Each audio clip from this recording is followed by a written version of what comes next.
Canva की इस pro series में आपका स्वागत है। इस सेशन में हम बात करेंगे किस तरह से हम कैनवा की एआई पावर्ड इमेज टेक्नोलॉजी को यूज़ करके और उसमें डिफरेंट टाइप के स्टाइल्स या डिफरेंट टाइप के ऑप्शंस यूज़ करके हम अपनी इमेज को बेहतर कर सकते हैं, चाहे वो एडजस्टमेंट का ऑप्शन हो, इफ़ेक्ट्स का हो, फिल्टर्स का हो। तो इस तरह के ऑप्शन यूज़ करके हम कहीं ना कहीं स्टाइल्स का यूज़ कर सकते हैं डिफरेंट तरह के। इसके लिए आपको करना क्या है, उस इमेज को क्लिक कर लें जिस इमेज के ऊपर आप स्टाइल लगाना चाहते हैं।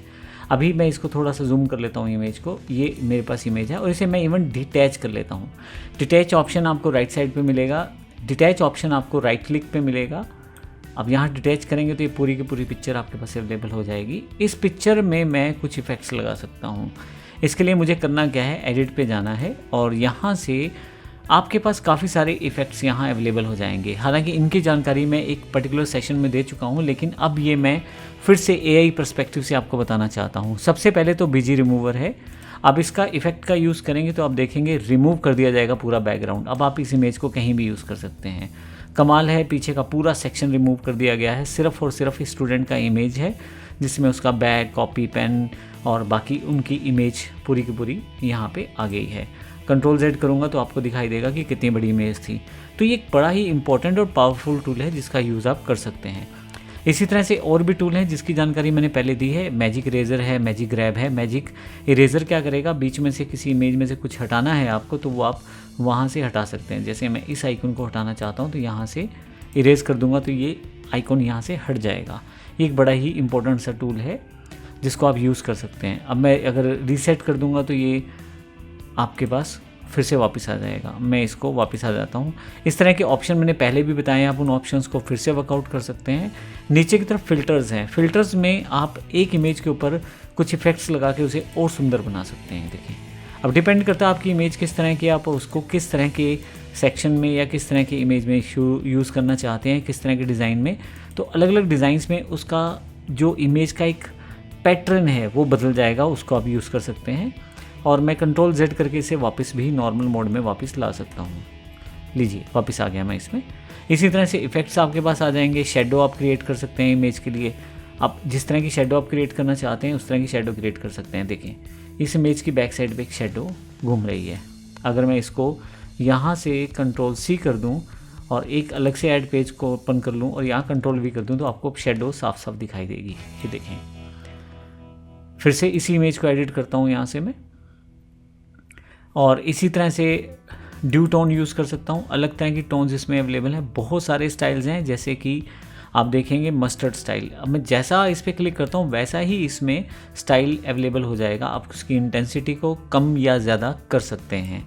इसी तरह से आप नीचे की तरफ जाएंगे तो अलग अलग स्टाइल हैं, जैसा आप चाहें। क्लासिक, ये एक ब्लैक एंड वाइट प्रोसेस में स्टाइल आ जाएगा जिसको आप यूज़ कर सकते हैं कुछ डिफरेंट तरह की फोटोजेनिक ऑप्शंस के साथ। जब आप YouTube पे काफ़ी सारे शॉर्ट्स या रील्स देखते हैं तो उसमें कई चीज़ें ब्लैक एंड वाइट में शो की जाती हैं जो इस तरह से बड़ी आसानी से आप क्रिएट कर सकते हैं।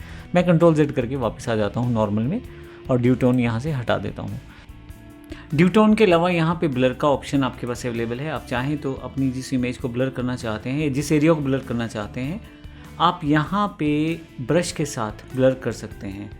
अब यहाँ पे इस तरह से मैं अगर ब्रश यूज़ करूँगा तो ये ब्लर ऑप्शंस सेटअप हो जाएगा। मैं एग्जांपल के लिए सिर्फ ये ले रहा हूँ और जैसे मैं इसको छोड़ूंगा तो ये मेरा ब्लरनेस यहाँ पे होना यहाँ पे मेरा ब्लरनेस ये प्रोसेस को करना शुरू कर देगा। अभी रिमूव ब्लर करता हूँ। अब पूरी की पूरी इमेज को भी ब्लर कर सकते हैं तो उसके लिए ऑटोमेटिकली वो पूरी की पूरी इमेज को ब्लर करेगा और जो सेक्शन है उसे पूरी इमेज को, अगर आप 3-4 जगह उन इमेजेस को यूज़ कर रहे हैं तो सारी की सारी एक साथ ही ब्लर हो जाएंगी। अभी मैं वापस आ जाता हूँ यहाँ से। ये एक बड़ा इंपॉर्टेंट ऑप्शन है ऑटो फोकस। जब मैं ऑटो फोकस पे क्लिक करता हूँ तो बड़े बेहतर तरीके से ये कैनवा का ऑटो फोकस काम करता है। अगर आप यहाँ देखेंगे तो सिर्फ और सिर्फ जो करैक्टर का इमेज है वो सामने की तरफ आ गया है, बाकी पीछे वाली जितनी चीज़ें थी सब की सब ऑटो फोकस की वजह से वहाँ ब्लरनेस क्रिएट हो गई है। अब मैं यहाँ से ब्लर इंटेंसिटी को बढ़ा भी सकता हूँ, देखें आप, और यहाँ से फोकस पोजीशन भी सेट कर सकता हूँ।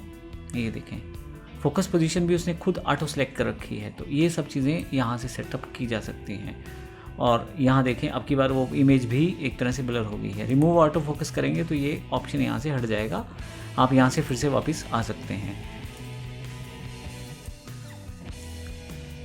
तो इस तरह से हम इस तरह के ऑप्शंस को यूज़ कर सकते हैं। फेस रीटच का ऑप्शन यूज़ कर सकते हैं।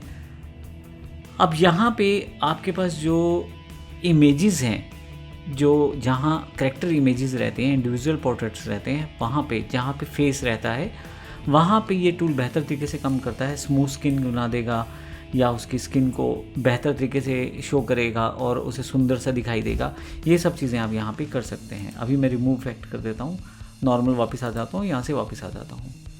इसी तरह से ये मैंने आपको बताया, इन सब इफ़ेक्ट्स को यूज़ करके आप अपनी इमेजेस को कैनवा के साथ एक बेहतर तरीके से एक डिफरेंट स्टाइल में शो कर सकते हो और कहीं ना कहीं एक रीटच दे सकते हो। और जो ये पावर्ड हैं, ये AI बेस्ड प्रोसेसेस हैं, कहीं ना कहीं आपकी इमेज को बेहतर बना देते हैं। फिर आप इनका यूज़ अपने जो भी पोर्टफोलियो, डॉक्यूमेंट्स या पोर्ट्रेट्स, फ्लायर्स, डिज़ाइंस आदि में कर सकते हैं। धन्यवाद।